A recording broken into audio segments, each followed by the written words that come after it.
नमस्कार, सुप्रभात, very good morning to all of you. सभी बड़ों को प्रणाम, छोटों को प्रेम। स्वागत है आप सभी का आपके अपने यूट्यूब चैनल अभिवानी में और मेरा नाम है अभिषेक ए शर्मा। आज है 5 जनवरी 2024, दिन है रविवार। चैनल पर आए हुए सभी नए सब्सक्राइबर्स का बहुत बहुत स्वागत है आपके अपने चैनल पर। धन्यवाद, आभार आपने सब्सक्राइब किया उसके लिए। तो जो हमारे साथ पहले से जुड़े हुए और खेल रहे हैं वो तो अब तक एक्सपर्ट बन ही गए हैं। आप सब जो नए आए हैं आप सबको बताना चाहूँगा कि दैनिक भास्कर जो कि बहुत अच्छा न्यूज़पेपर है, हमको न्यूज़ मिलती हैं और साथ ही समय समय पर बहुत अच्छे अच्छे क्विज़ेस इसमें हमारे लिए आते रहते हैं जो हमारी जनरल नॉलेज भी अच्छी करते हैं। और साथ ही क्विज़ हैं तो लकी ड्रॉ में एंटर करके हम कई सारे प्राइजेस भी जीत सकते हैं। 4 क्विज़ चल रहे हैं। एक सबसे बड़ा क्विज़ है दैनिक भास्कर का 14 करोड़ का क्विज़। एक है फैमिली क्विज़ जो कि रविवार को आता है। ये वीकली क्विज़ है, साप्ताहिक क्विज़ है, केवल रविवार को आता है और 24 घंटे तक लाइव रहता है। इसको 24 घंटे नहीं 18 घंटे तक ये लाइव रहता है, लगभग ऐसे ही 17 से 19 घंटे। तो इसमें आप कभी भी खेल सकते हैं। फिर बुधवार को आता है मधुरिमा क्विज़ और शनिवार को आता है स्पोर्ट चैलेंज क्विज़। सभी के वीडियो आपको चैनल पर मिल जाएंगे। तो आज जो है संडे है, रविवार है, तो आज हम खेलेंगे भास्कर का फैमिली क्विज़ खेलने के लिए आपको इस QR कोड को स्कैन करना होता है। दूसरे फ़ोन के मोबाइल कैमरा से कर सकते हैं या फिर इसका स्क्रीनशॉट ले सकते हैं आप। गैलरी में भी आजकल जो है ऑप्शंस आ गए हैं, वहाँ से भी इजीली स्कैन हो जाता है डायरेक्ट। दूसरा इसमें तरीका है, ये नंबर जो आप अपनी स्क्रीन पर देख पा रहे हैं, इस नंबर को सेव कर लीजिएगा। कोई मिस कॉल नहीं करनी है, बल्कि आप सेव करने के बाद व्हाट्सएप पर जाएंगे, वहाँ पर क्विज़ लिख के भेजेंगे। वहीं पर ही आपको एक मैसेज मिलेगा जिसमें एक लिंक होता है। QR कोड स्कैन करने के बाद भी आपको स्क्रीन पर एक लिंक दिखाई देता है, उस पर आप क्लिक करते हैं, रीडायरेक्ट होकर नए पेज पर जाते हैं जहाँ पर आपको 5 प्रश्न दिखाई देते हैं 4 ऑप्शंस के साथ में, जिनको आप खेल के लकी ड्रॉ में एंटर कर जाते हैं और 10 विजेता जो बनते हैं उनको 2100 रुपये का उपहार मिलता है।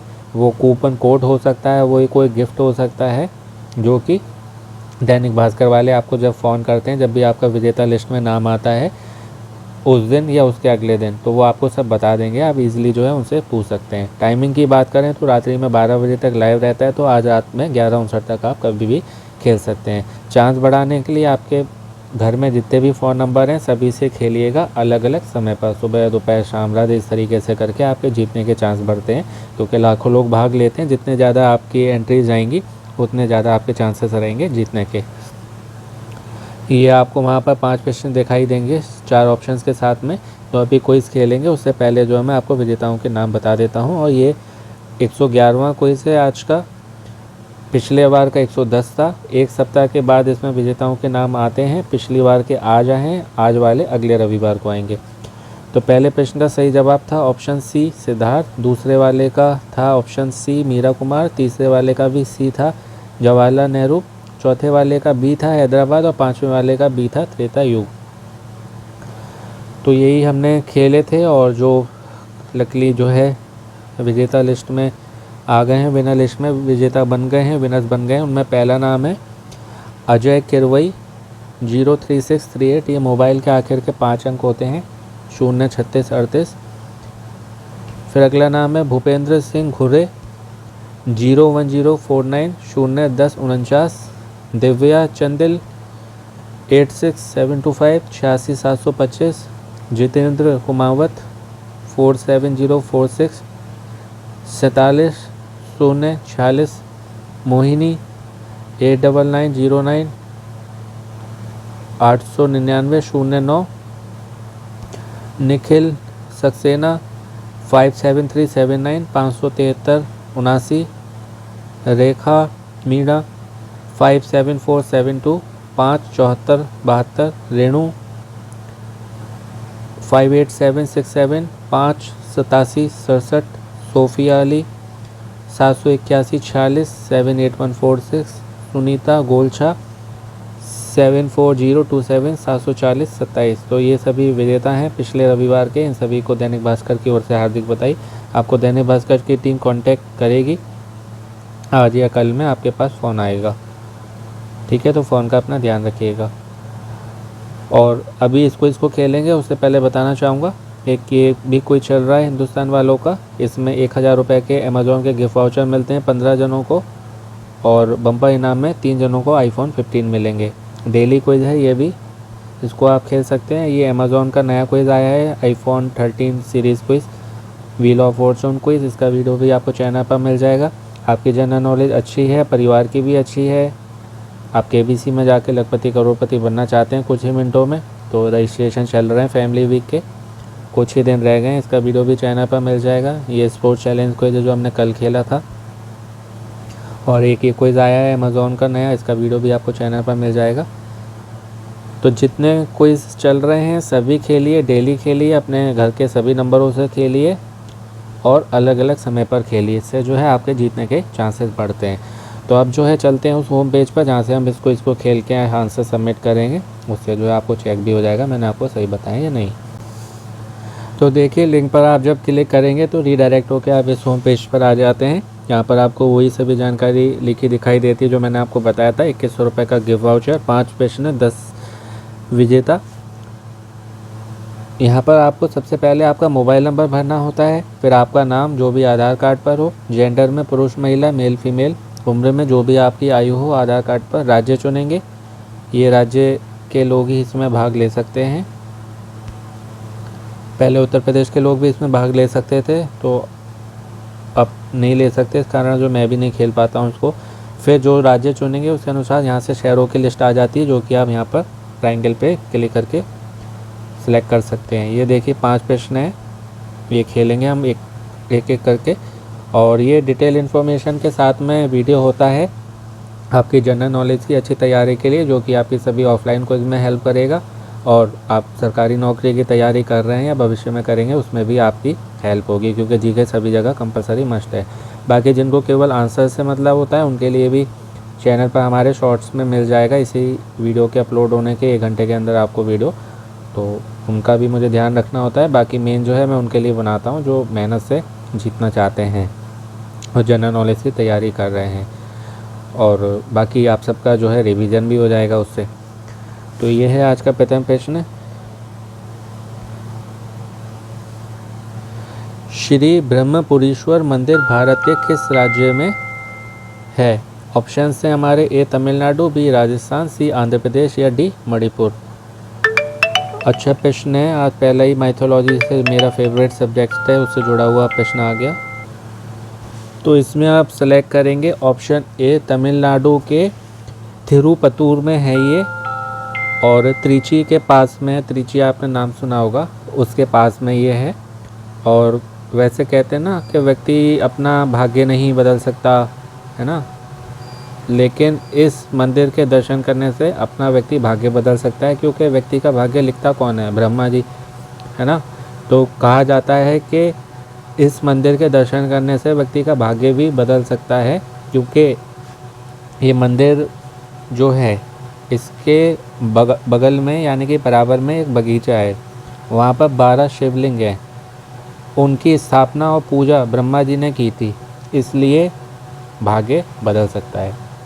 कभी अवसर मिले तो जाइएगा, हालांकि बहुत लोगों के लिए बहुत दूर होगा, लेकिन जीवन में समय समय पर जो है तीर्थ यात्राएं करते रहना चाहिए। क्या पता कहाँ से क्या पुण्य मिल जाए, क्या भाग्य बदल जाए, है ना। तो इसलिए मैंने जो है आपको इससे जुड़ी हुई बात बता दी। दूसरा है, भारत के पड़ोसी देश भूटान की राजधानी क्या नाम है? ए जकार, बी पुनाखा, सी थिम्फू या डी पारो। जकार डकार से याद रखिएगा, और पारो और देवदास में आपने सुना ही होगा। तो इसमें आप ऑप्शन सी को सिलेक्ट करेंगे, थिम्फू। कोई भी शहर जो बड़ा होता है ना सबसे किसी भी राज्य में, अधिकतर आप देखेंगे उसी को ही राजधानी बनाया जाता है। तो थिम्फू जो है वो भूटान का सबसे बड़ा शहर है और राजधानी भी है। कहीं पर प्रश्न है भूटान का सबसे बड़ा शहर कौन सा है, तो वो भी थिम्फू है, राजधानी वो भी थिम्फू। भूटान का जो पश्चिम मध्य भाग है ना, पश्चिम होता है वेस्ट, मिडिल वेस्ट, वहाँ पर ये है। वहाँ पर पर्वत की बात है, हिमालय पर्वत है, वहाँ पर नदी की बात है, रेडक नदी है, रेडक नदी ये है। ठीक है, ये बात हो गई। और बातें बता देता हूँ। कहीं पर आए कि इसकी सीमा किससे लगती है, तो जैसे भारत का पड़ोसी देश है तो भारत से तो लगेगी, दूसरा चीन से भी लगती है। ठीक है, ऑफिशियल लैंग्वेज की बात करें, आधिकारिक भाषा जो है वो जोंगखा है। जोंगखा, जोंग होती है ना, उससे याद रखिएगा, जोंग से जोंगखा, खाना वाले खा, जोंगखा। भूटान की मुद्रा की बात करें तो भूटानी नगुल ट्रम है। नगुल ट्रम, जैसे ट्रम्प वो है ना प्रेसिडेंट यूएसए के, उनसे याद रखिएगा, ट्रम्प से ट्रम, भूटानी नगुल ट्रम। राष्ट्रीय पशु तकिन है, तकिया से याद रखिएगा, तकिन। राष्ट्रीय पक्षी जो है वो कॉमन रेवन है, रेवन से याद रखिएगा, रेवन, ये रेबन जो होता है ना फीता, उससे रेवन। राष्ट्रीय पक्षी कॉमन रेवन। राष्ट्रीय फूल की बात करें, नीला पोस्ता, पास्ता सुना होगा आपने, नीला पोस्ता, उससे याद रखिएगा। राष्ट्रीय खेल जो है वो तीरंदाजी है, आर्चरी। राष्ट्रीय वृक्ष जो है भूटान का साइप्रस है, साइप्रस, सर्कस से याद रखिएगा, साइप्रस। एक बार मैं फिर से बता देता हूँ, इसकी सीमा चीन और भारत से लगती है। आधिकारिक भाषा ऑफिशियल लैंग्वेज जोंगखा है। भूटानी मुद्रा जो है नगुल ट्रम है, करेंसी नगुल ट्रम। राष्ट्रीय पशु तकिन है, नेशनल एनिमल तकिन। राष्ट्रीय पक्षी common raven, national bird common raven. राष्ट्रीय फूल नीला पोस्ता, नेशनल फ्लावर ब्लू पोस्ता। राष्ट्रीय खेल नेशनल जो है वो है तीरंदाजी यानी कि आर्चरी, नेशनल गेम, ठीक है। राष्ट्रीय वृक्ष नेशनल ट्री जो है वो भूटान साइप्रस है, ठीक है, ये याद कर लीजिएगा इसे। तीसरा है, पौराणिक मान्यताओं के अनुसार समुद्र मंथन से प्राप्त हाथी का क्या नाम था। ये भी अच्छा प्रश्न है, मेरा फेवरेट शब्द है, माइथोलॉजी से जुड़ा हुआ सेकंड प्रश्न है। ऑप्शन ए है परिजात, बी है अश्वत्थामा, सी है ऐरावत या डी है मैमथ। तो परिजात या पारिजात एक वृक्ष का नाम है, यह स्वर्ग में है। अश्वत्थामा भी हाथी था, ऐरावत भी हाथी था। अश्वत्थामा महाभारत में हाथी था और द्रोणाचार्य का पुत्र भी था। मैमथ के बारे में मुझे नहीं मालूम है, आप में से किसी को मालूम हो तो कमेंट करके बताइएगा। ये होगा सी, ऐरावत हाथी। समुद्र मंथन हुआ था ना, वहाँ से कई सारी चीज़ें निकली थी, कामधेनु गाय निकली थी, जिनकी संतानें, जितनी भी गौ माता है ना, वो सब कामधेनु माता की संतानें हैं। तो इसलिए इनकी पूजा से समस्त देवी देवताओं की पूजा हो जाती है, इसलिए कहते हैं गाय को घर की पहली रोटी जो है वो निकालनी चाहिए। मैंने पहले भी आपको कई बार बताया, जिनके घर में बहुत दुख परेशानियाँ हैं, मानसिक शारीरिक आर्थिक कष्ट हैं, अगर वो नहा धो के रसोई चूल्हा साफ़ करके एक रोटी बनाते हैं, घर की पहली मतलब जो भी बनाते हैं वो बड़ी सी बनाएं, आधी गैया को दें, आधी की आधी कुत्ते को, आधी की आधी कौवे को। तो एक साल में आप देख लीजिएगा आपके जीवन में सकारात्मक बदलाव। नियम से मतलब ये करना है, और उस समय सुबह ही नहीं दे पा रहे हैं तो वो बना के साफ़ सुथरी जगह अलग रख दीजिए, जब भी गौ माता हैं उनको तब दे दीजिए, आप खुद जाके भी दे सकते हैं, है ना। कुत्ता जब आए तो उसको दे दीजिएगा, और शान को, और कौवे की जो है आप कहीं बाहर जाएं बाहर डाल सकते हैं, छत पे आते हो तो छत पे डाल सकते हैं। तो उसमें से ही ऐरावत हाथी निकले थे।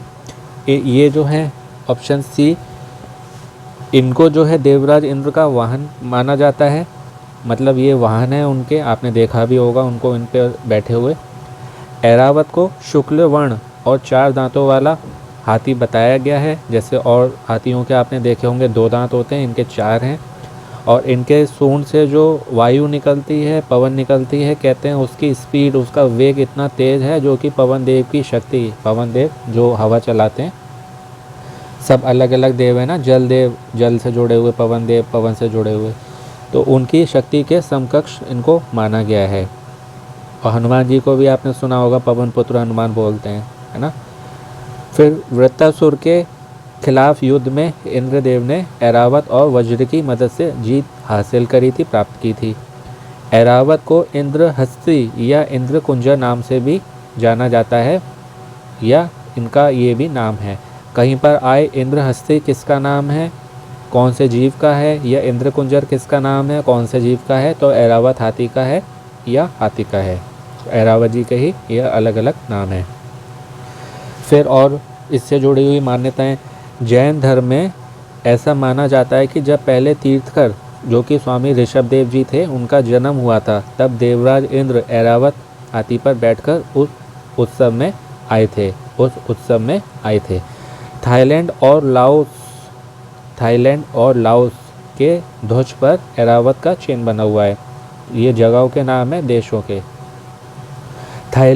थाईलैंड की जो बात करी, थाईलैंड का आपने बैंकॉक नाम सुना होगा, बहुत फेमस है थाईलैंड और बैंकॉक।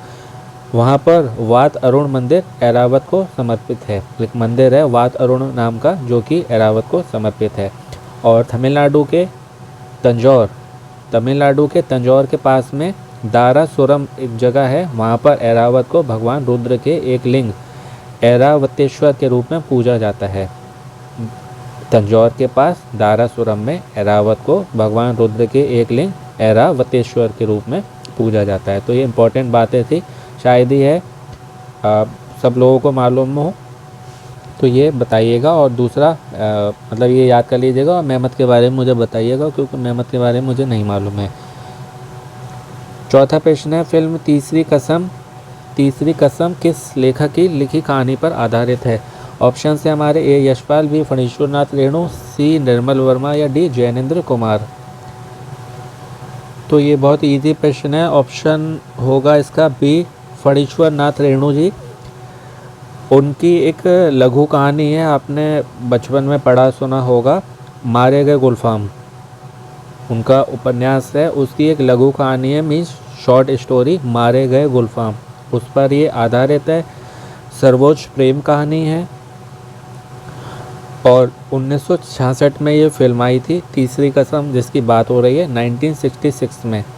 डायरेक्टर थे, निर्देशक थे बासु भट्टाचार्य। निर्माण जो किया था, यानी कि प्रोड्यूसर जो थे वो प्रसिद्ध गीतकार, आपने नाम सुना होगा, इनके बारे में मैंने पहले भी बताया था आपको, शैलेंद्र, उन्होंने किया था। राज कपूर और वहीदा रहमान थे इसमें एक्टर और एक्ट्रेस के रूप में, नायक नायिका राज कपूर और वहीदा रहमान। बिहार के ग्रामीण पृष्ठभूमि पर यह बनी है। 1967 में इसको राष्ट्रीय फिल्म पुरस्कार भी मिला है, सर्वश्रेष्ठ हिंदी फीचर फिल्म का, national film award in 1967। Shooting जो है वो मध्य प्रदेश के बीना और ललितपुर के पास खिमलासा में हुई थी। मध्य प्रदेश, बीना, ललितपुर, खिमलासा, ठीक है, यहाँ पर ये याद कर लीजिएगा। इनमें से कुछ भी आए समझ आइएगा आप, इसी उपन्यास की तीसरी कसम की बात हो रही है। पांचवा अंतिम प्रश्न है आज का कि विश्व का सबसे बड़ा महासागर कौन सा है? बहुत इजी प्रश्न है ये भी। ऑप्शन है हमारे ए हिंद महासागर, बी अरब सागर, सी प्रशांत महासागर या डी अटलांटिक महासागर। तो विश्व का सबसे बड़ा महासागर जो है वो है ऑप्शन सी प्रशांत महासागर। यह पृथ्वी के महासागर बेसिनों में सबसे बड़ा और गहरा है। उत्तर में उत्तरी ध्रुव यानी कि नॉर्थ में नॉर्थ पोल और से लेकर दक्षिण में दक्षिणी महासागर तक ये फैला हुआ है। साउथ में साउथ ओशियन तक, उत्तर में उत्तरी ध्रुव, दक्षिण में दक्षिणी महासागर तक फैला हुआ है। कहते हैं जो पृथ्वी पर मौजूद आधे से ज़्यादा मुक्त जल है उसको ये समाहित कर सकता है, मीन जो नदियों का जल इसमें गिरता है वो मुक्त जल हो जाता है। दुनिया के सभी महाद्वीप इसमें समा सकते हैं। इसकी गहराई जो है वो 4280 मीटर है, 4280 मीटर्स, और क्षेत्रफल तो बहुत इसका वर्ग किलोमीटर है। आप मान लीजिए लगभग ये होगा 16 crore 52 lakh, I think, accurate नहीं मालूम मुझे अभी। और मारियाना ट्रेंच, आपने एक नाम सुना होगा, स्टडी आप जब करते हैं डिटेल, तो ये दुनिया की सबसे गहरी जगह है। दुनिया की सबसे गहरी जगह है, कहाँ पर है? प्रशांत महासागर में। क्या नाम है? Mariana trench. 10,994 मीटर है, 10,994 वो उसकी गहराई है, डेप्थ जो है ना वो। और दूसरा महासागर पूछा जाए कहीं पर, दूसरा दुनिया का सबसे बड़ा महासागर, ऑप्शन डी जो है ना अटलांटिक महासागर, वो है। सबसे छोटा महासागर आर्कटिक, अटलांटिक दूसरा, आर्कटिक सबसे छोटा, और सबसे बड़ा प्रशांत महासागर जो इस प्रश्न में है। तो ये हो गई बात आज के क्विज की। एक बार सबमिट करने से पहले टैली कर लेते हैं, क्योंकि सबमिट हो गया फिर कोई चेंजेस नहीं हो सकते हैं। पहले वाले का ऑप्शन ए होगा तमिलनाडु, दूसरे वाले का सी होगा थिम्फू, तीसरे वाले का भी सी है एरावत, चौथे वाले का बी है फणीश्वरनाथ रेणु और पाँचवें वाले का सी है प्रशांत महासागर। अब मैं सबमिट पे टच कर रहा हूँ। यदि मैंने आपको सही बताए होंगे तो बधाई मैसेज मिलेगा, नहीं तो नहीं मिलता है। तो मैंने सबमिट पे टच कर दिया है, देखते हैं क्या होता है। बधाई मैसेज मिल गया, well done Sharma ji, means मैंने आपको सभी करेक्ट बताए हैं। एक भी गलत हो जाता है ना, सारी मेहनत बेकार जाती है, बधाई मैसेज नहीं मिलता। तो सबमिट करने से पहले बहुत डर लगता है। हालांकि इतना बताने के बाद चांसेस नहीं होते हैं गलत होने के, लेकिन फिर भी डर तो डर है और डर के आगे जीत है। इसमें लिखा है दोपहर 12 बजे तक लाइव रहेगी, पर ऐसा नहीं है, ये पहले का इन्होंने अपडेट नहीं किया, इतना लंबा समय हो गया। पहले रहती थी दोपहर 12 बजे तक लाइव, सुबह 7 से 12, अब रात्रि में 12 तक लाइव रहती है। तो 11:59 तक आप आराम से खेल सकते हैं। विजेताओं का चयन जैसे मैंने बताया था वीडियो के स्टार्टिंग से, लकी ड्रॉ के माध्यम से किया जाता है। लाखों जने भाग लेते हैं, तो आपके घर में जितने फ़ोन हैं सभी से खेलिएगा अलग अलग समय पर, इससे जो है आपके जीतने के चांसेस बढ़ते हैं। तो खेल लीजिएगा। और चैनल पर आपको मैंने बताया था हमारे बहुत सारे क्विज़ेस मिलेंगे, सभी खेलिए डेली अपने घर के सभी नंबरों से अलग अलग समय पर। और बाकी अपनी जनरल नॉलेज की तैयारी तो करते रहें, वो आपको और क्विज़ेस में भी हेल्प करेंगे, क्योंकि हर क्विज़ का हर कोई वीडियो नहीं बना सकता है। लेकिन आपकी जनरल नॉलेज अच्छी होगी तो आप खुद ही खेल सकते हैं बिना गूगल करे। तो तैयारी भी ऐसी होनी चाहिए कि आपको जो है ऑप्शंस की आवश्यकता ही ना पड़े, ज़रूरत ही ना पड़े, बिना ऑप्शंस के जो है आप आंसर दे सकें। तो खेलते रहें, मोटिवेट रहें, पॉजिटिव रहें, अपनों का ध्यान रखें, स्वस्थ रहें, मस्त रहें, पसंद रहें। सुनते रहें अभिमानी भाई अभिषेक शर्मा। आपका दिनों जीवन शुभ हो। ठीक मिलते हैं एक नए वीडियो में। All the very best and best of luck friends. नमस्ते, शुभ दिन।